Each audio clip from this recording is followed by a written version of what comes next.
ಬಾಗಲಕೋಟೆ ಜಿಲ್ಲೆಯಲ್ಲಿ ಅಕ್ಕಿ ಲಾರಿ ದರೋಡೆ, ರೈಸ್ ಸ್ಮಗ್ಲಿಂಗ್ ಮಾಫಿಯಾ ಶಂಕೆ.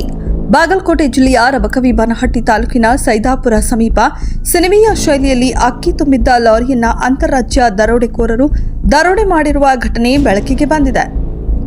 ವಿಜಯಪುರದಿಂದ ಸ್ಕಾರ್ಪಿಯೋ ಕಾರಿನಲ್ಲಿ ಬಂದಿದ್ದ ಗ್ಯಾಂಗ್ ಕೊಪ್ಪಳ ಜಿಲ್ಲೆಯ ಗಂಗಾವತಿಯಿಂದ ಮಹಾರಾಷ್ಟ್ರದ ಕೊಲ್ಲಾಪುರಕ್ಕೆ ಹೊರಟಿದ್ದ ಅಕ್ಕಿ ಲಾರಿಯನ್ನ ತಡೆದು ದರೋಡೆ ನಡೆಸಿದೆ.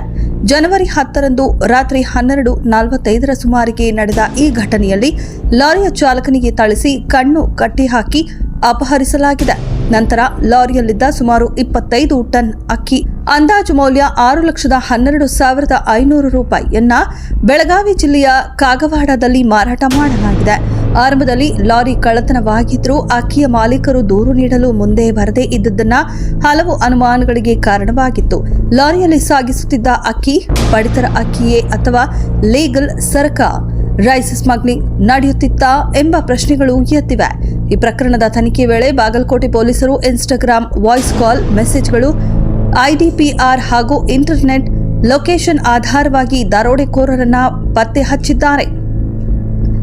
ಲಾರಿ ಚಾಲಕ ಬಾಬಾ ಸಾಹೇಬ್ ರಾಮದುರ್ಗ ನೀಡಿದ ದೂರಿನ ಮೇರೆಗೆ ಒಟ್ಟು 8 ಮಂದಿ ಅಂತಾರಾಜ್ಯ ದರೋಡೆಕೋರರನ್ನ ಬಂಧಿಸಲಾಗಿದೆ. ಬಂಧಿತರಿಂದ 3,90,000 ರೂಪಾಯಿ ನಗದು, ಸ್ಕಾರ್ಪಿಯೋ ಇನ್ನೋವಾ ಕಾರು ಹಾಗೂ ಲಾರಿ ವಶಕ್ಕೆ ಪಡೆಯಲಾಗಿದೆ. ಬಂಧಿತರ ವಿವರ: ವಿಜಯಪುರ ಮೂಲದ ಜಾಕೀರ್ ಮಕಂದಾರ್, ಸಚಿನ್ ನಾಯ್ಕೋಡಿ, ಆರ್ಪಾದ್ ತಾಳಿಕೋಟೆ, ಫಯಾಜ್ ಮಕಂದಾರ್, ಜಮಖಂಡಿಯ ಸಂಜು ಕಡಕೋಳ, ವಿಶ್ವನಾಥ ಲಗಳಿ, ಸಂತೋಷ ಕಾಂಬ್ಳೆ ಮತ್ತು ಜಮಖಂಡಿ ತಾಲೂಕಿನ ಮೈಗೂರು ಗ್ರಾಮದ ಸಂಗಮೇಶ್ ಕಾಂಬ್ಳೆ. MH09UC8190 ಸಂಖ್ಯೆಯ ಲಾರಿಯನ್ನ ದರೋಡೆ ಮಾಡಲಾಗಿತ್ತು. ಬಾಗಲಕೋಟೆ ಜಿಲ್ಲೆಯಲ್ಲಿ ನಿರಂತರವಾಗಿ ನಡೆಯುತ್ತಿರುವ ರೈಸ್ ಸ್ಮಗ್ಲಿಂಗ್ ಹಿನ್ನೆಲೆ ಈ ಪ್ರಕರಣಕ್ಕೂ ಸ್ಮಗ್ಲಿಂಗ್ ಮಾಫಿಯಾದ ನಂಟು ಇರುವ ಶಂಕೆ ವ್ಯಕ್ತವಾಗಿದೆ.